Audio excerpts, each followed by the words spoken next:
Felix Millstone, Sublight Agent. I like the sound of that.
Welcome back. Do wipe the blood and space dust from your feet in the entry bay. Thank you.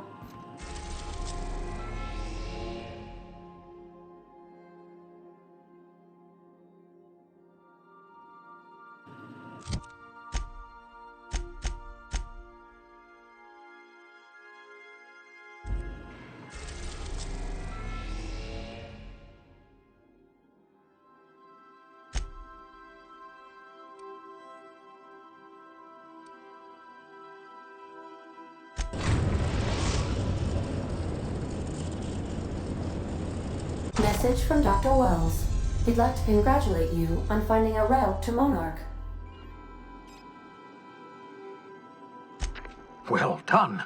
You'll love Monarch. Exotic climate, violent native species, fascinating culture, really. You'll need to speak with Hiram Blythe. He's known as the information broker, and for good reason. If anyone knows where I can find those chemicals, it's Hiram. I need those chemicals to revive the Hope's colonists. They can help us fight back against the Board. They can help us set things right. If we don't put a stop to the Board, they're going to drive this colony toward a complete societal collapse. You'll see what I mean when you arrive on Monarch.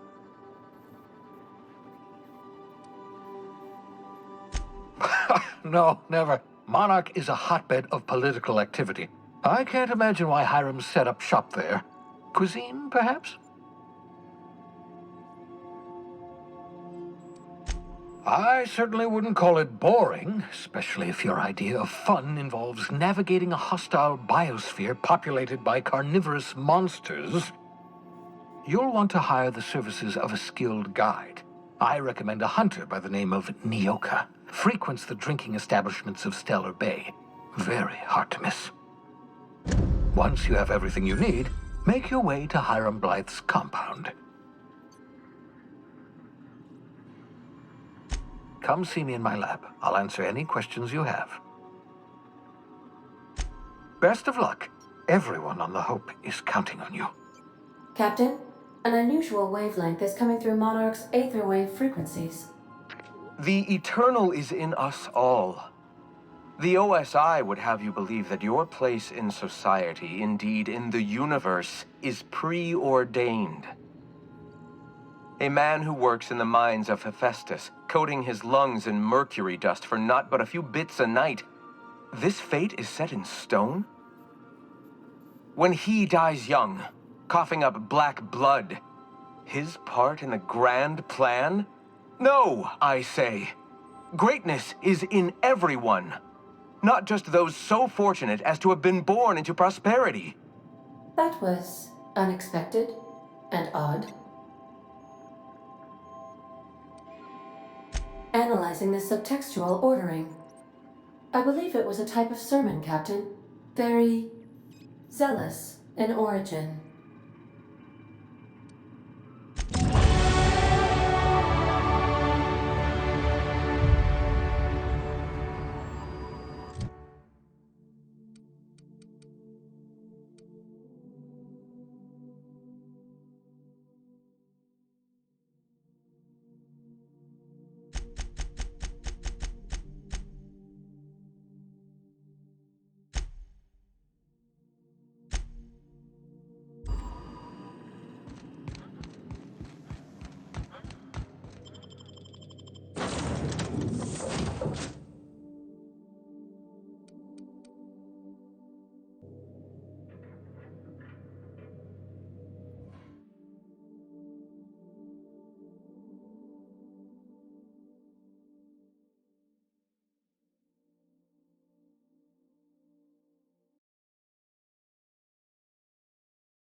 hold on there. I gotta sign you in. Don't think I've seen you around. That means you must be new to Stellar Bay. You are new here, right?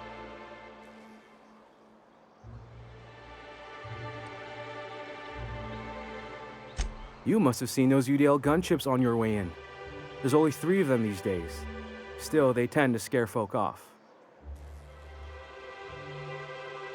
You may not have heard, you being new, but Stellar Bay hardly ever gets off-road traffic, us being cut off by the board and all. Which means I never get to do this part, but I've been practicing, so here goes. On behalf of Monarch Stellar Industries, welcome to Stellar Bay, home of the freshest sal tuna and halcyon. Please state your name for the records.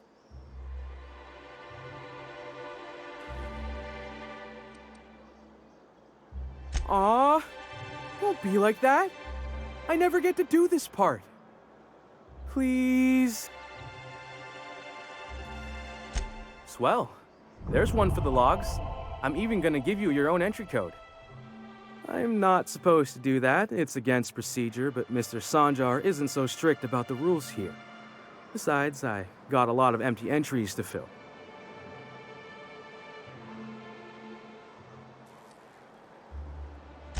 Oh, that'll just make Mr. Sanjar's day if you tell him. The board makes up lots of nasty stories about raptidons and cannibals and whatnot. But that's all outside our walls. Mostly. Did he just say raptidons and cannibals? I can't wait.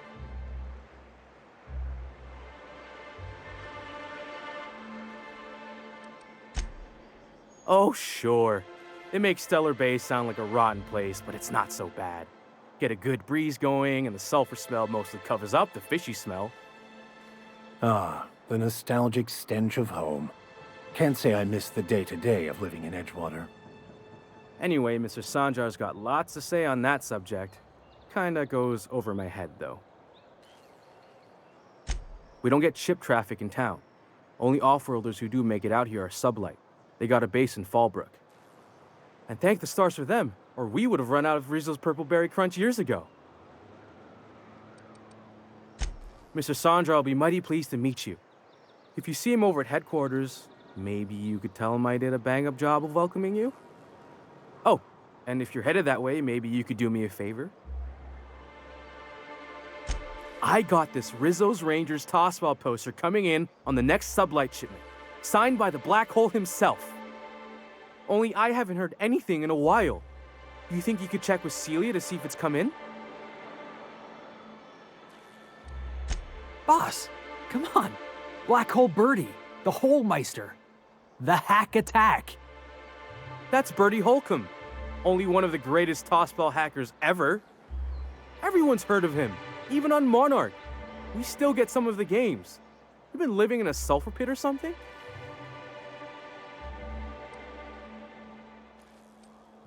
On account of him being the best hacker who ever played, nothing gets by him. He sucks up every ball that comes his way.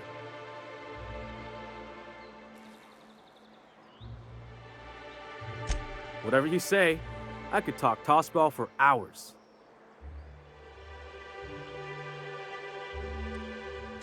I couldn't really say I'm just a fan of the game. But the fancy collector types say the more people see these things, the less valuable they are. And I figure my poster's been passed around by more than a few people by now. Thanks a bunch. Celia works for Mr. Sanjar in the MSI building next to the bar. She's always there, so you can't miss her.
Could I get another advance, Mr. Nandi?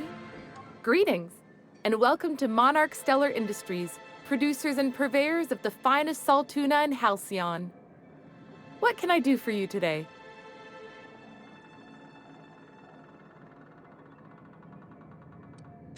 You know, sending you is the first bright idea I've seen from that man, because I told him to stop bothering me about it a week ago. I still don't know anything about it, but if you want to help him, Velma's the one to ask. She's in the warehouse. But I'll warn you, Grim wore her patience thin a long time ago. Not at all. Mr. Nandi treats us all right and pays us well. I just spent most of my paycheck on Raptidon acid. Laws, no. Sometimes it's canid teeth, or mantis worm wings. Whatever Sebastian has in stock, really.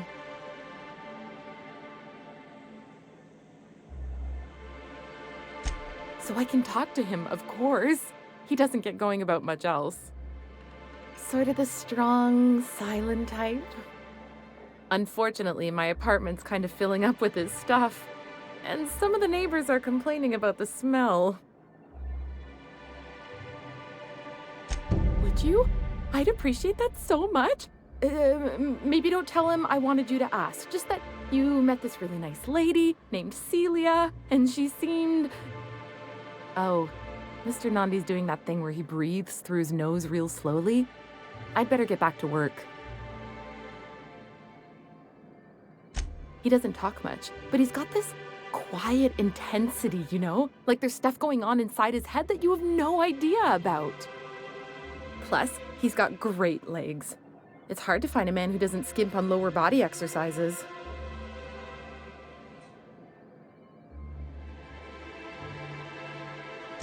You think that's what I'm looking for? You're funny.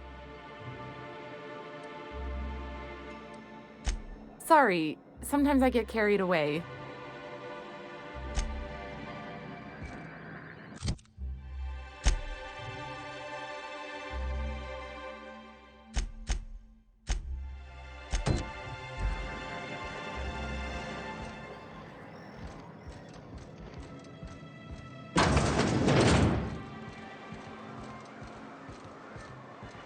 Wrapped musk and canid eyes, right here.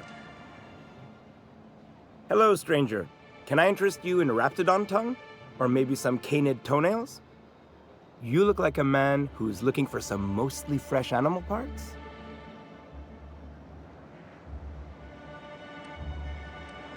I don't know. Celia usually buys whatever I have, and Mr. Pickett seemed real interested. So I thought maybe I was onto something. Nice of you to say. I like her too. And I gotta admire anyone with her passion for canid hides. But you don't have to butter me up.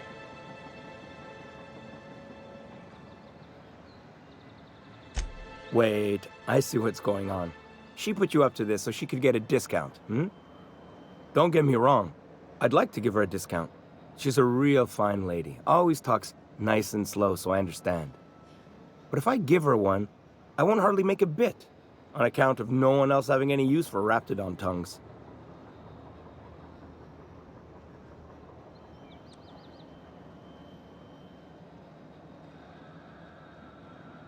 You sound pretty sure. And she is awful nice. Okay, I'll do it. Once her shift ends, we'll go someplace nice. Maybe to Chef Raymond's.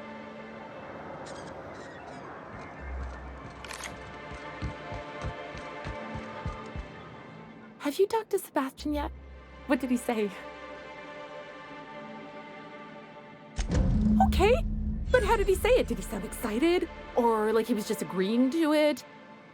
Was he like, yay, a date with Celia. I've secretly been waiting for this. Or was it more, sure, I don't have anything else going on.